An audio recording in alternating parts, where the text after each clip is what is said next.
긴급 상황입니다. 영하 35도. 가스 끊김. 마을에서 노인 15명이 고립됐습니다. 독일 정부는 48시간 안에 전원 사망이라고 발표했고 구조대는 이미 포기했습니다. 그런데 72시간 후 15명 전원이 살아있었습니다. 웃으면서요. 대체 그 집에 무슨 일이 일어난 걸까요? 한국 며느리가 숨겨둔 비밀과 놀라운 이야기 지금 시작합니다. 이야기 시작하기 전에 여러분의 응원이 큰 힘이 됩니다. 구독과 좋아요로 함께 해주세요. 안녕하세요. 저는 헬가 슈미트입니다. 독일 바이어스하임이라는 작은 마을에서 72년을 살았어요. 이 집에서만 50년을 보냈죠. 매일 아침 6시면 눈이 떠집니다. 침대에서 일어나는 순간이 가장 힘들어요. 무릎이 뻣뻣하게 굳어 있거든요. 침실 온도계는 15도를 가리키고 있었습니다. 라디에이터를 밤새 틀어놨는데도 이 정도예요. 두꺼운 양말을 신고 가운을 걸쳤어요. 거실로 가는 10m가 멀게 느껴졌습니다. 관절염이 심해진 건 60대 초반부터였어요. 처음엔 아침에만 뻣뻣했는데 이젠 하루 종일 통증이 따라다닙니다. 거실 라디에이터를 최대로 올렸어요.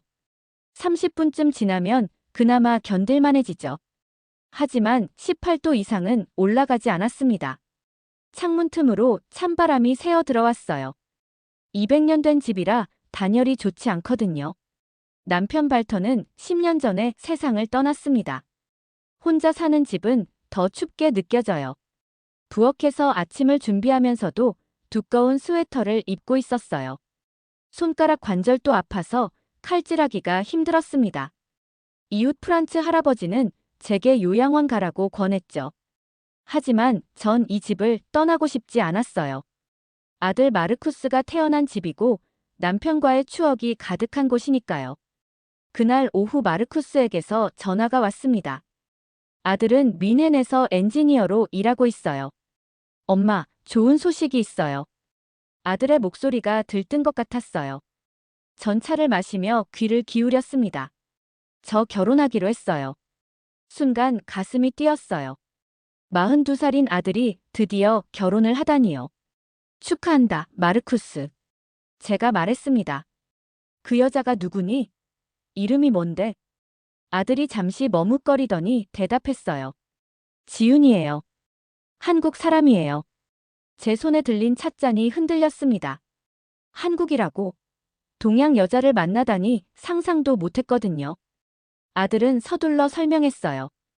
회사 동료예요. 독일에서 5년째 일하고 있고 독일어도 잘해요. 전 고개를 끄덕였습니다. 내가 좋으면 엄마도 좋다. 하지만 속으로는 걱정이 밀려왔어요.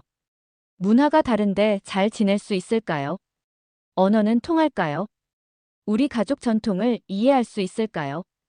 그날 저녁 마을 카페에 갔어요. 일주일에 한 번씩 이웃 할머니들과 차를 마시거든요. 제 소식을 전하자 모두들 놀라는 표정이었습니다. 동양 며느리라니. 한 할머니가 말했어요. 의사소통은 되겠어? 다른 할머니가 고개를 저었어요. 요즘 젊은이들은 자기들 방식대로만 하려고 해. 우리 전통 같은 건 신경도 안 쓴다니까. 전 웃으며 넘겼지만 마음 한쪽이 무거웠습니다. 정말 그럴까요? 집으로 돌아오는 길에 눈이 내리기 시작했어요. 11월이었는데 벌써 겨울이 오고 있었습니다. 현관문을 열자 차가운 공기가 확 밀려왔어요. 라디에이터가 꺼져 있었거든요.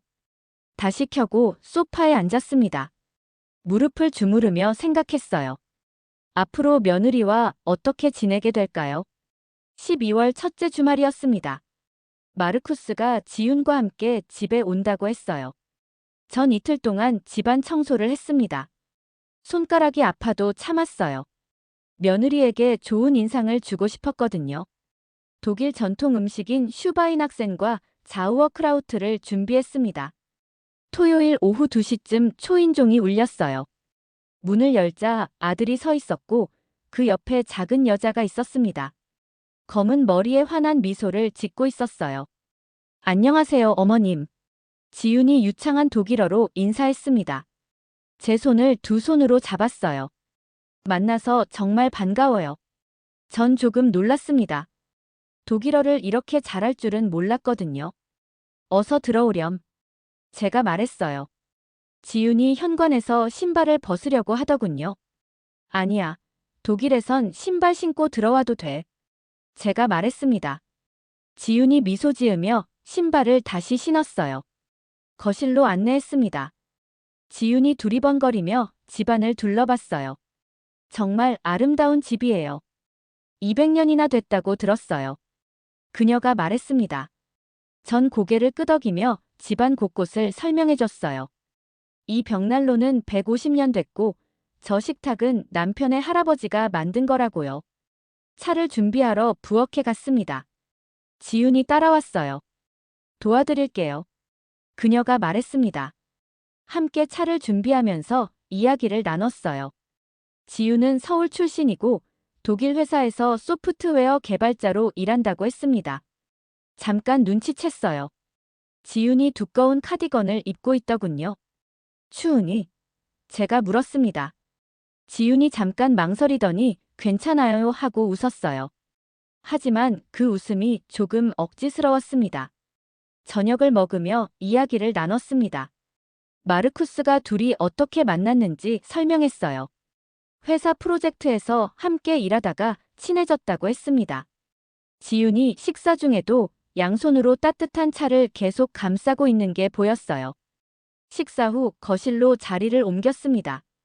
라디에이터 바로 앞 소파에 앉았어요. 지윤이 조심스럽게 말을 꺼냈습니다. 어머님, 혹시 집이 조금 추우신 건 아니에요? 전 웃으며 대답했어요. 200년 된 집이라 그래. 겨울엔 원래 이래. 지윤이 고개를 끄덕이더니 말했습니다. 한국에선 바닥 난방을 써요. 온돌이라고 하는데 바닥이 따뜻해져서 집 전체가 따뜻해지거든요. 전 처음 듣는 이야기였어요. 바닥이 따뜻하다고? 그게 어떻게 가능하지? 지윤이 설명했습니다. 바닥 아래에 따뜻한 물이 흐르는 파이프를 깔아요. 그래서 맨발로 다닐 수 있을 정도로 따뜻해요. 전 고개를 저었어요. 우리는 200년 동안 이렇게 살았어. 독일 방식이 최고야. 지윤은 더 이상 말하지 않았습니다. 하지만 그 눈빛에서 뭔가 다짐하는 게 느껴졌어요. 그날 밤 지윤과 마르쿠스는 2층 객실에서 잤습니다. 전 침실에 누워 생각했어요. 온돌이라는 게 정말 그렇게 좋을까요? 다음 날 아침 일찍 일어났습니다. 부엌에 가니 지윤이 벌써 커피를 끓이고 있었어요. 두꺼운 양말을 3겹이나 신고 있더군요. 어머님, 아침 준비 도와드릴게요. 지윤이 말했습니다. 함께 식사를 준비하면서 한국 이야기를 많이 들었어요. 지윤은 따뜻한 사람이었습니다. 말투도 부드럽고 배려심도 깊었어요. 하지만 계속 추워하는 모습을 보니 마음이 안 좋았습니다. 이 집이 그렇게 춥나 싶기도 하고요. 오후에 둘이 뮌헨으로 돌아갔어요. 배웅하면서 지윤을 꼭 안아줬습니다. 자주 놀러 오렴. 제가 말했어요. 차가 멀어지는 걸 보며 생각했습니다. 좋은 며느리를 만났구나. 하지만 온돌 이야기는 잊어버렸어요. 우리 독일 방식으로 충분하니까요. 6개월이 흘렀습니다. 봄이 왔다가 여름이 지나가고 있었어요. 어느 날 마르쿠스에게서 전화가 왔습니다. 엄마, 지윤이 임신했어요. 심장이 쿵 하고 뛰었어요. 손주라니요. 72년을 살면서 가장 기쁜 소식이었습니다. 매주 전화로 지윤의 상태를 물었어요. 입덧은 괜찮은지, 병원 검사는 잘 받았는지 궁금한 게 너무 많았습니다. 9월에 둘이 다시 방문했어요. 지윤의 배가 불러 있었습니다. 배를 만져보니 아기가 움직이는 게 느껴졌어요. 눈물이 날 것 같았습니다. 12월 초였어요. 마르쿠스가 급하게 전화했습니다. 엄마, 병원으로 가고 있어요. 곧 태어날 것 같아요. 전 기차를 타고 뮌헨으로 달려갔습니다. 무릎이 아팠지만 참았어요. 병원에 도착했을 때 이미 아기가 태어난 후였습니다. 산부인과 병동에 들어갔어요. 마르쿠스가 웃으며 나왔습니다. 딸이에요, 엄마. 병실 문을 열고 들어갔어요. 지윤이 아기를 안고 있었습니다. 작고 빨간 얼굴의 아기가 눈을 감고 자고 있었어요. 이름은 에마예요. 지윤이 말했습니다. 아기를 안아보라는 손짓을 받았어요. 조심스럽게 팔을 뻗었습니다. 그런데 무릎에 힘이 들어가지 않았어요. 관절염 때문에 제대로 서 있기가 힘들었습니다. 마르쿠스가 의자를 가져다 줬어요. 앉아서 아기를 받았습니다. 에마를 안는 순간 가슴이 벅찼어요. 이렇게 작고 따뜻한 생명이라니요. 아기가 작은 손을 움직였습니다. 제 손가락을 꽉 잡더군요. 그 순간 깨달았어요. 이 아이를 위해서라면 뭐든 할 수 있겠다고요. 일주일 후 퇴원하는 날 함께 뮌헨 아파트에 갔습니다. 며칠 도와주려고요. 지윤의 아파트는 작지만 따뜻했어요. 신발을 벗고 들어갔는데 바닥이 미지근했습니다. 이게 온돌이에요. 지윤이 말했어요. 맨발로 걸어봤습니다. 정말 따뜻했어요. 에마를 재울 때도 바닥에 이불을 깔고 눕혔습니다. 아기가 편안하게 자는 모습을 보니 마음이 놓였어요. 이렇게 따뜻하면 감기 걱정도 없겠구나 싶었습니다. 사흘을 머물며 지윤을 도왔어요. 그동안 온돌이 얼마나 좋은지 직접 느꼈습니다. 아침에 일어나도 발이 시리지 않았어요. 밤에 화장실 가는 것도 두렵지 않았습니다. 무릎 통증도 조금 나아진 것 같았어요. 집으로 돌아오는 기차 안에서 생각했습니다. 우리 집도 저렇게 만들 수 있을까요? 에마가 놀러 왔을 때 따뜻했으면 좋겠어요. 하지만 곧 고개를 저었습니다. 200년 된 집을 고칠 순 없어요. 너무 큰일이죠. 크리스마스가 다가왔습니다. 마르쿠스 가족이 며칠 묵으러 온다고 했어요. 전 집안을 따뜻하게 하려고 라디에이터를 최대로 틀었습니다. 하지만 18도 이상은 올라가지 않았어요. 아기한테 너무 추운 거 아닐까 걱정됐습니다. 크리스마스 이브였어요. 에마를 안으려고 손을 뻗었는데 또 무릎에 힘이 안 들어갔습니다. 의자에 앉아야 했어요.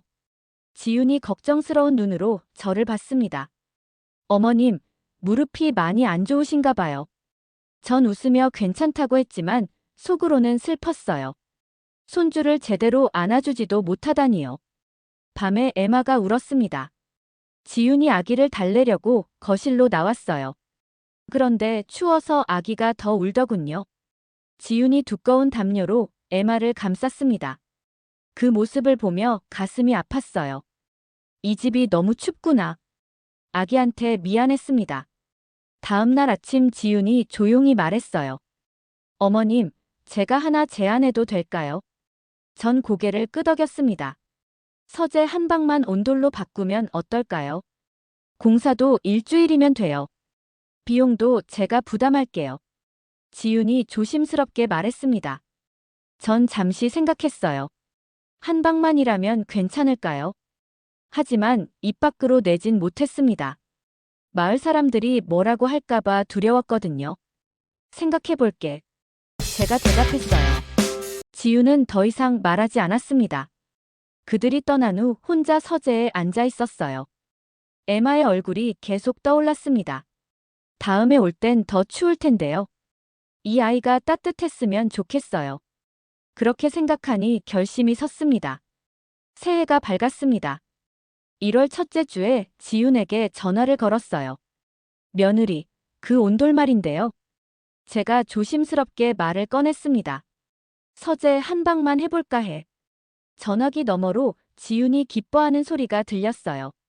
하지만 조건을 달았습니다. 마을 사람들한테는 비밀로 하자. 아직 확신이 없었거든요.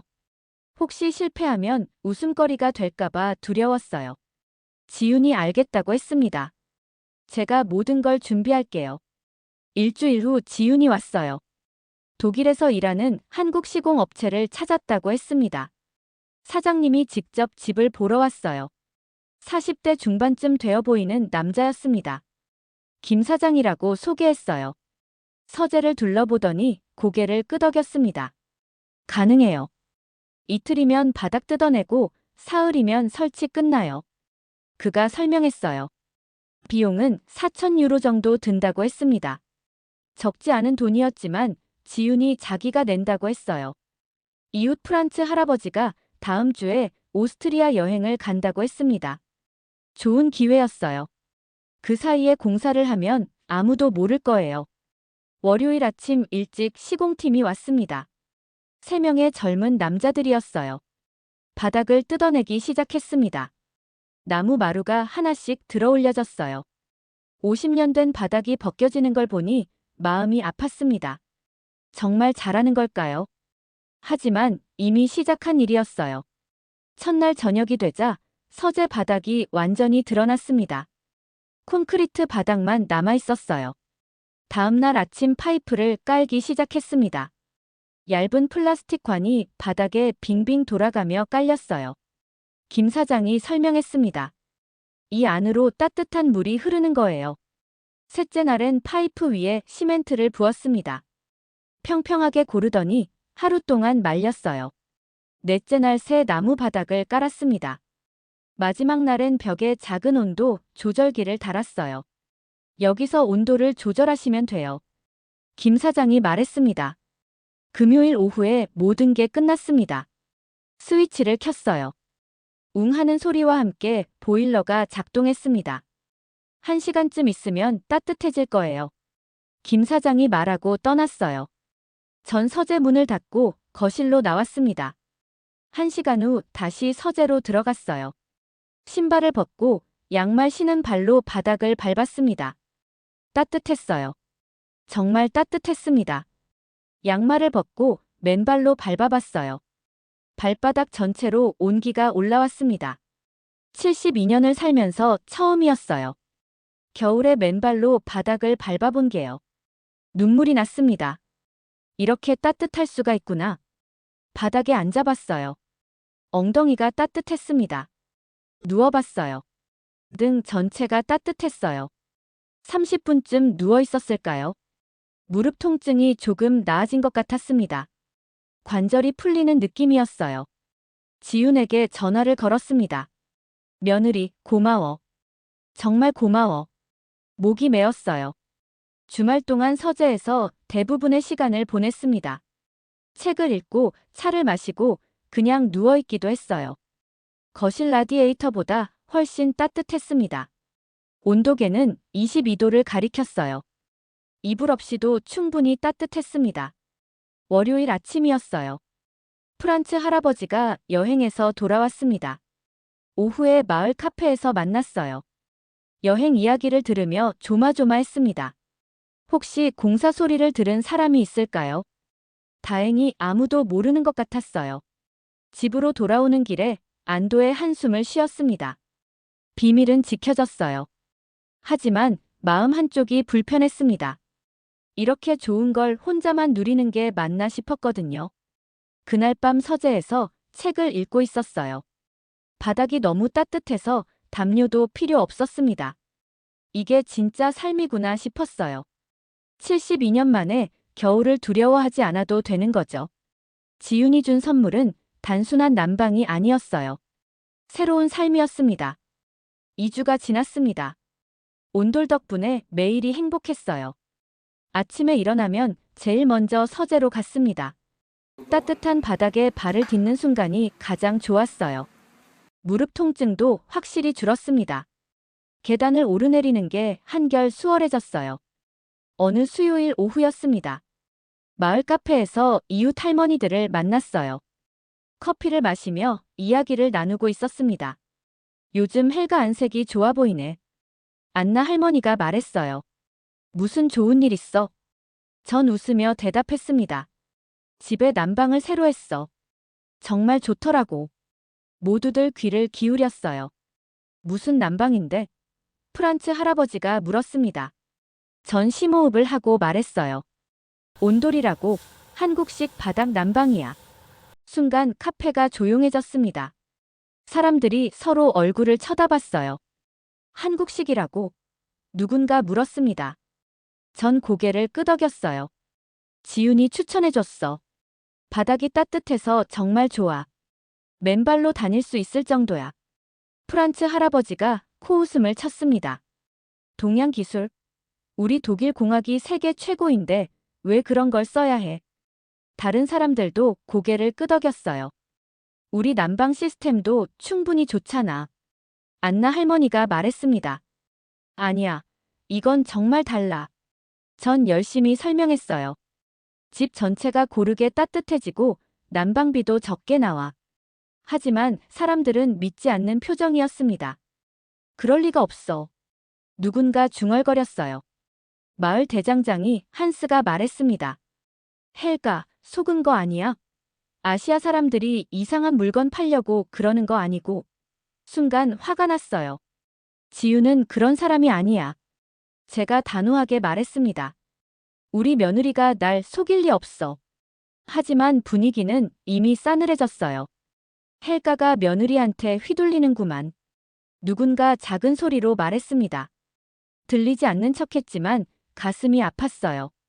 커피를 다 마시고 일어났습니다. 난 먼저 갈게. 제가 말했어요.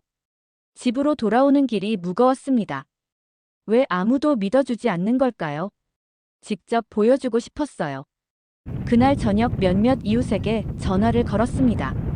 우리 집에 놀러와서 직접 체험해보는 게 어때? 제가 제안했어요. 하지만 모두 핑계를 댔습니다. 바빠서요. 다음에요. 요즘 몸이 안 좋아서요.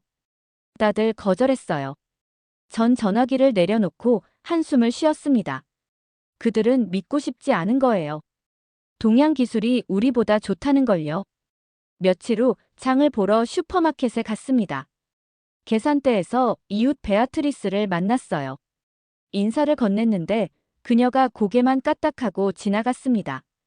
이상했어요. 평소엔 친하게 지냈거든요. 빵집에서도 마찬가지였어요. 주인 아주머니가 차갑게 대했습니다. 빵을 건네며 한마디도 하지 않았어요.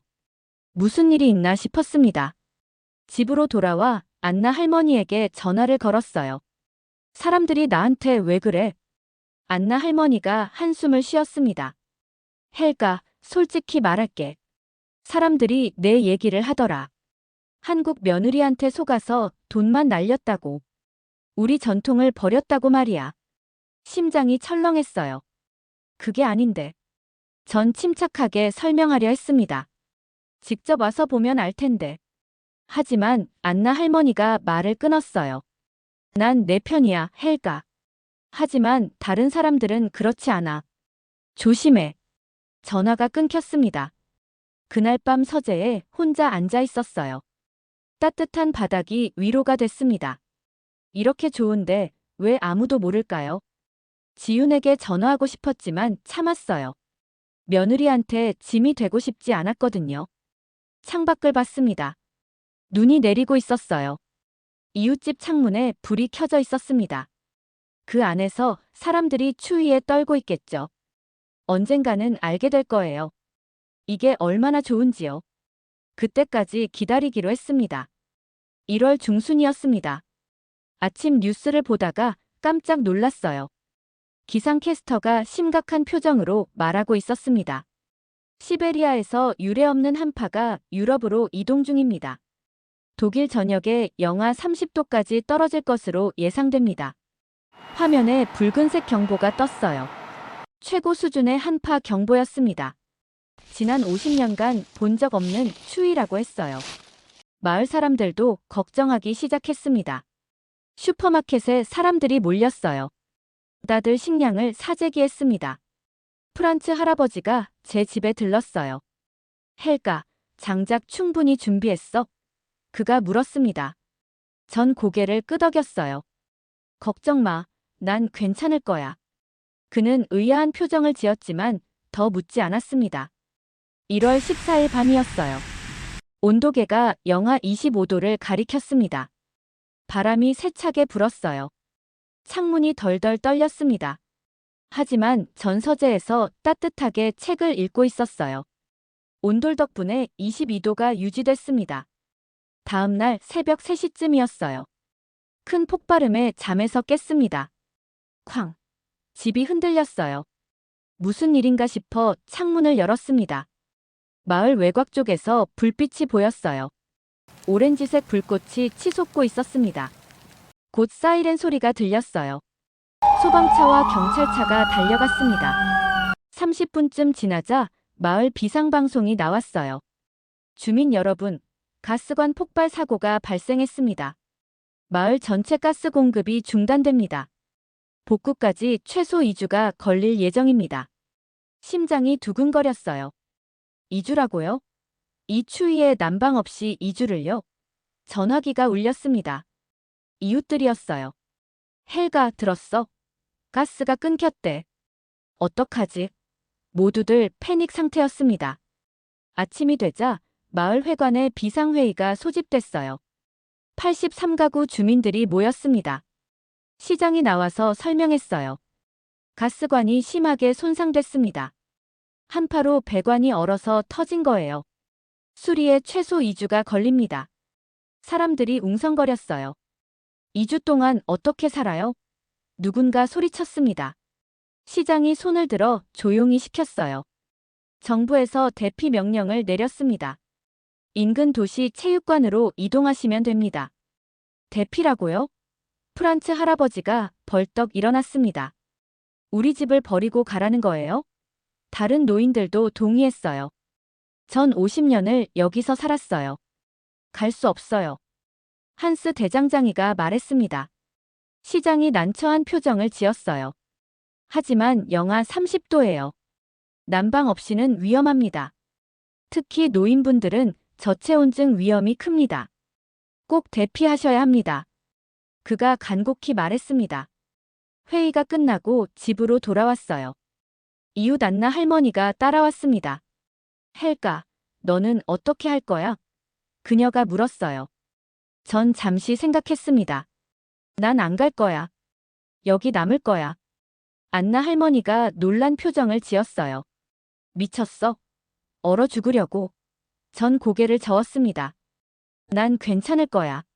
서재에 새 난방이 있거든. 한국식 온돌이요. 안나 할머니가 눈을 크게 떴어요. 그날 저녁 전화벨이 계속 울렸습니다. 마르쿠스였어요. 엄마, 뉴스 봤어요. 당장 뮌헨으로 오세요. 아들의 목소리가 다급했어요. 전 침착하게 대답했습니다. 괜찮아, 마르쿠스. 엄마는 여기 있을 거야. 밤이 깊어갔습니다. 창밖 온도계는 영하 28도를 가리켰어요. 하지만 서재는 따뜻했습니다. 온돌이 조용히 작동하고 있었어요. 이게 날 구해줄 거예요. 지윤이 준 선물이 이제 생명줄이 됐습니다. 다음 날 아침 문을 열고 나갔어요. 마을이 고요했습니다. 많은 집들이 이미 비어 있었어요. 대피를 간 거죠. 하지만 몇몇 노인들은 남기로 했습니다. 프란츠 할아버지를 비롯해 14명이 더 있었어요. 모두 70대 이상이었습니다. 우린 여기서 버틸 거야. 프란츠 할아버지가 말했습니다. 하지만 그의 목소리는 떨리고 있었어요. 전 그들을 바라봤습니다. 그리고 결심했어요. 이제 비밀을 지킬 때가 아니에요. 1월 16일 아침 9시였습니다. 프란츠 할아버지네 집 앞에 섰어요. 문을 두드렸습니다. 문이 열렸고 그가 두꺼운 외투를 입은 채 나타났어요. 집안이 얼음장처럼 차가웠습니다. 우리 집으로 오세요. 제가 말했어요. 온돌이 있어요. 충분히 따뜻해요.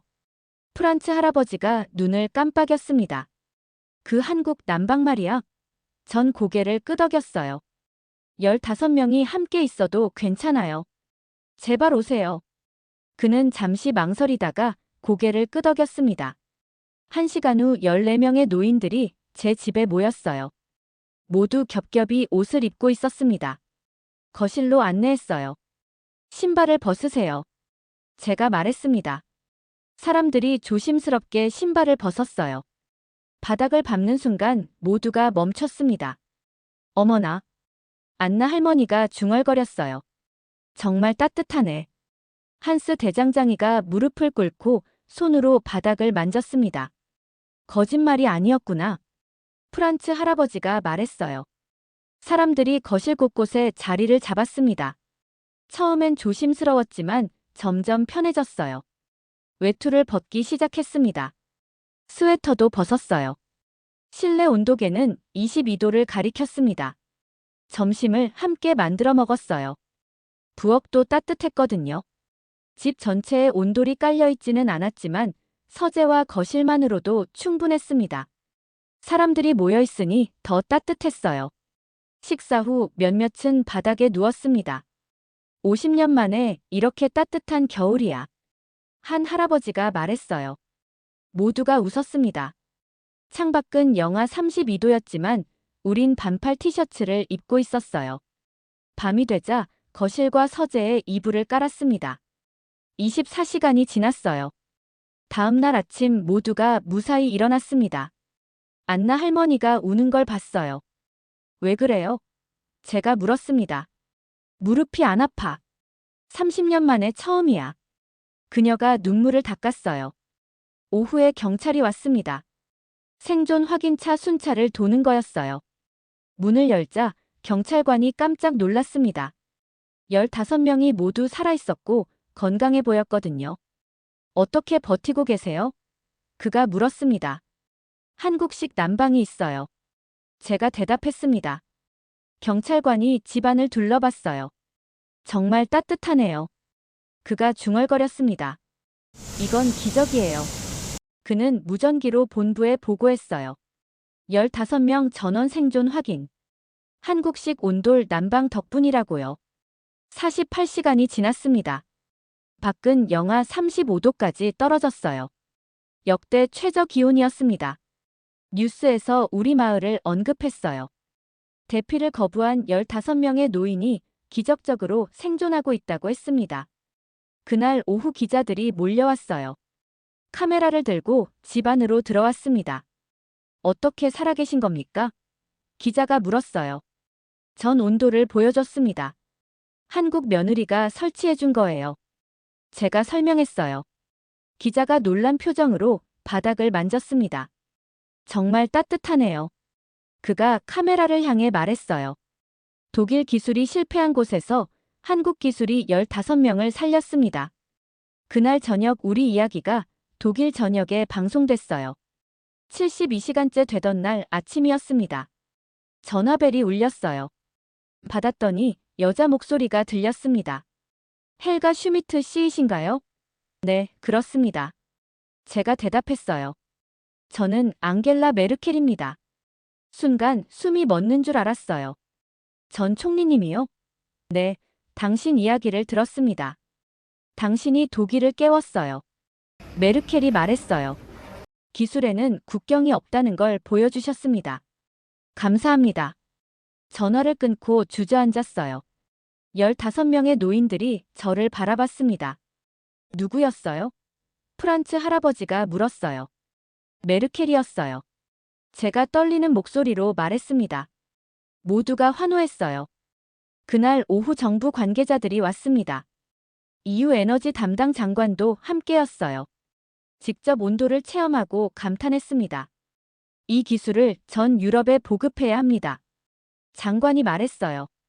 저녁 뉴스는 우리 이야기로 도배됐어요. BBC와 CNN도 취재를 왔습니다. 한국 대사관에서도 연락이 왔어요. 한국 기술의 우수성을 보여주셔서 감사하다고 했습니다. 72시간을 버텼어요. 15명 모두가 살아남았습니다. 지윤에게 전화를 걸었어요. 며느리, 당신이 우릴 구했어요. 목이 메었습니다.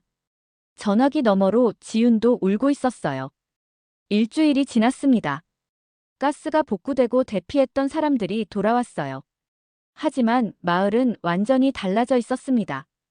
우리 15명의 생존 이야기가 전 세계로 퍼졌거든요. 집 앞에 취재진이 줄을 섰어요. 독일뿐 아니라 프랑스, 영국, 미국 언론도 왔습니다. 온돌이 어떻게 작동하는지 보여달라고 했어요. 김 사장이 다시 와서 자세히 설명해줬습니다. 프란츠 할아버지가 제일 먼저 움직였어요. 헬가, 나도 온돌하고 싶어. 그가 말했습니다. 우리 집에 설치할 수 있을까? 전 지윤에게 연락했어요. 며느리가 김 사장과 함께 왔습니다. 일주일 후 프란츠 할아버지 집에 온돌이 깔렸어요. 그 다음은 안나 할머니였습니다. 한스 대장장이도 신청했어요. 그렇게 한 달 만에 72시간을 함께 버틴 15명 전원이 온돌을 설치했습니다. 놀라운 일이 계속됐어요. 마을 이장이 찾아왔습니다. 헬가, 마을 회의를 열고 싶소. 온돌에 대해 주민들에게 설명해 주시오. 2월 첫째 주 일요일이었어요. 마을 회관이 사람들로 가득 찼습니다. 제가 단상에 섰어요. 72년을 살면서 처음 하는 연설이었습니다. 여러분, 한 달 전 저는 여러분의 비웃음을 샀습니다. 동양 기술을 믿었다고요. 하지만 그 기술이 15명의 목숨을 구했습니다. 사람들이 조용히 들었어요. 전 계속 말했습니다. 기술에는 동양이나 서양이 없어요. 좋은 기술이 있을 뿐입니다.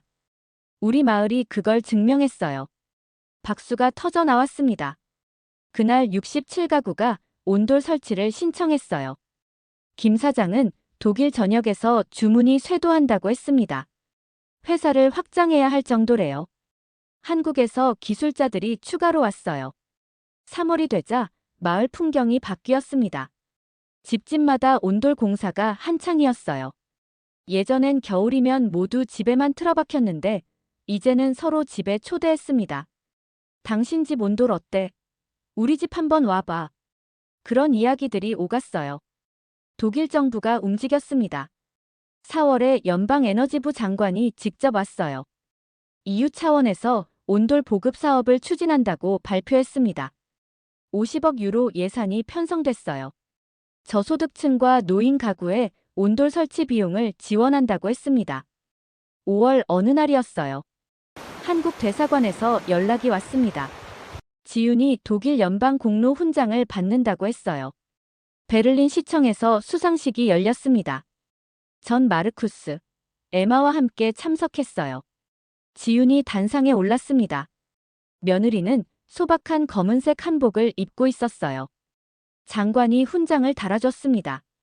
지윤 씨는 한국 기술로 독일 국민의 생명을 구했습니다. 동서양의 가교가 되어주셨습니다. 장관이 말했어요. 지윤이 소감을 말했습니다. 저는 그냥 시어머니가 따뜻하셨으면 했을 뿐입니다. 이게 이렇게 큰 일이 될 줄 몰랐어요. 기술은 사랑을 담아야 진짜 가치가 있는 것 같아요. 객석에서 박수가 터졌어요. 6개월이 지났습니다. 마을 광장에 작은 기념비가 세워졌어요. 제막식 날 온 마을 사람들이 모였습니다. 대리석 비석에는 이렇게 새겨져 있었어요. 2025년 1월 15명을 구한 따뜻함. 한국의 온돌 기술을 기리며 프란츠 할아버지가 제 손을 잡았습니다. 헬가, 당신이 옳았소. 내가 편견에 갇혀 있었지. 용서하시오. 전 고개를 저었어요. 우리 모두 배운 거예요. 열린 마음의 중요성을요. 그날 저녁 지윤 가족이 우리 집에 왔어요. 에마가 이제 걸음마를 시작했습니다. 거실 따뜻한 바닥에서 아기가 폴짝폴짝 뛰어다녔어요. 할머니, 에마가 제게 달려왔습니다. 무릎을 구부려 손줄을 안았어요. 이제 무릎이 아프지 않았습니다. 온돌 덕분에 관절염이 많이 좋아졌거든요. 에마를 품에 안고 생각했어요. 이 따뜻함이 이어지는 거구나. 세대를 넘어서요. 창밖을 봤습니다. 마을집들의 창문마다 따뜻한 불빛이 새어나왔어요. 그 안에서 사람들이 맨발로 다니고 있겠죠. 추위를 두려워하지 않으며 살고 있을 거예요. 지윤이 제 옆에 앉았습니다. 어머니, 후회 안 하세요? 세상이 너무 시끄러워졌잖아요. 며느리가 조심스럽게 물었어요. 전 고개를 저었습니다. 아니야. 이게 맞아. 좋은 건 나눠야지. 72년을 독일에서 살았어요. 하지만 진짜 따뜻함은 한국에서 왔습니다. 며느리를 통해서요. 기술뿐 아니라 마음의 따뜻함도요. 이제 알아요. 국경 없는 따뜻함이 세상을 바꾼다는 걸요. 지금까지 시청해주셔서 감사합니다. 이 이야기가 도움이 되셨다면 좋아요와 구독으로 응원해주세요.